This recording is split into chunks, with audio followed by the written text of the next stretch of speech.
Thank you, thank you, thank you.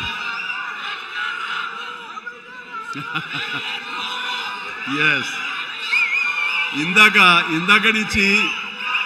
నుంచి చాలా చెప్తూ నా అచీవ్మెంట్స్ గురించి చెప్పాను. Pawan Kalyan is my achievement,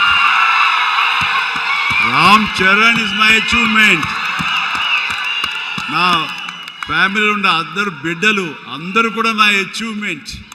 వీళ్ళందరూ చూస్తుంటే ఇది కదా నేను సాధించానని. మొన్న పవన్ కళ్యాణ్ ఇంటికి వచ్చినప్పుడు ఒక మాట అన్నాడు, అన్నయ్య నీకు ఒక మాట అనేవాడికి గుర్తుందా అని. ఏమన్నానరా, మన ఇంట్లో ఇంతమంది మీరందరూ ఉన్నందుకు, నాకు ఈ అవకాశం భగవంతుడు ఇచ్చినందుకు ఇది నాతో ఆగిపోకూడదు. ఒక రాజ్ కపూర్ ఫ్యామిలీలో ఎంతమంది ఎలా ఉన్నారో ఆ రకంగా మరొక రాజ్ కపూర్ ఫ్యామిలీ మన మెగా ఫ్యామిలీ అవ్వాలి అని నువ్వు చెప్పావు.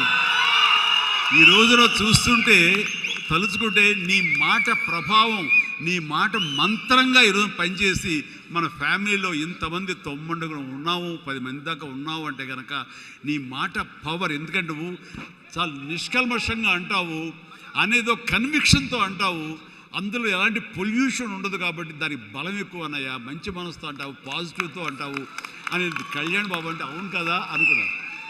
తెలియకుండా అదే ఒక పత్రిక కపూర్ ఫ్యామిలీ ఆఫ్ సౌత్ అంటూ మా గురించి ప్రస్తావించినప్పుడు, భగవంతుడా, ఇది మా గొప్పతనం కాదు, నువ్వు ఈ ప్రజలు, నా అభిమానులు, ఈ ప్రేక్షకులు మమ్మల్ని ఆదరించారు కాబట్టి మేము ఈ స్థాయిలో ఉన్నాము.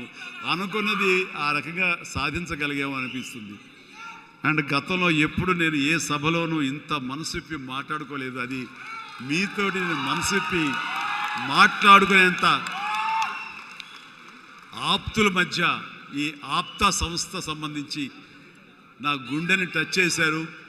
అందుకనే లోపల నుంచి అది తన్నుకు వచ్చింది కాబట్టి మనస్ఫూర్తిగా నా కుటుంబ సభ్యులతోటి, నా వాళ్ళతోటి నేను మాట్లాడుతున్నట్టుగా అనిపిస్తుంది.